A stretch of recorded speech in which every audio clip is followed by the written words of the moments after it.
My top tip would be to have a lot of contacts, because that's the way you get jobs afterwards. If you know a lot of people, you never know who's looking for someone, you can always email them and say, please help me, can I come in for an interview, can I come to meet you? So to have a lot of contacts is really useful.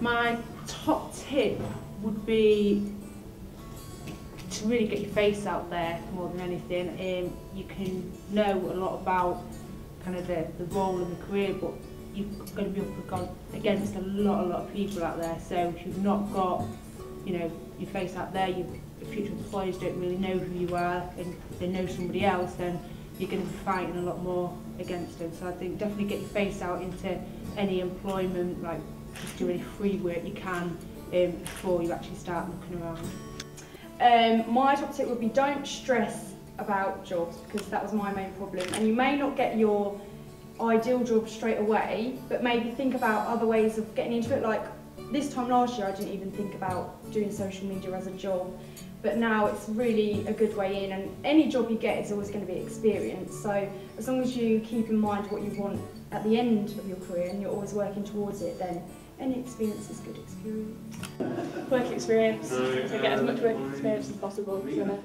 if somebody sees that on your CV that you've done work experience, then they're more likely to hire you. I'm sure I'm not going to be the first person or last person to say this, but work experience, I did so much when I was at university. I applied to go everywhere, I offered to go and travelled all over, I went to London, I did as much as I possibly could, and I learned to write for as many different audiences as possible.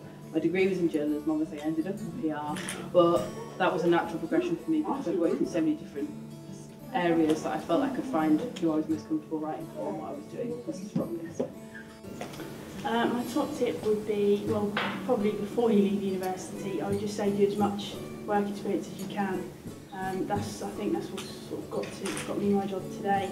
I was in the final interview, I was up against someone who hadn't done any work experience, and I think it was actually that swayed it for me. So even if you have to work for free for a little while, maybe just get a part-time job and do as much work experience as you can, and still be working in the end. Get involved, really. There are hundreds of students who don't use things like Twitter and Facebook to its full potential. I first got in touch with somebody who was going to give me work experience on Twitter. That work experience led to a job. So in that respect, it's been hugely successful. And don't be afraid to be pushy. Never take no for an answer.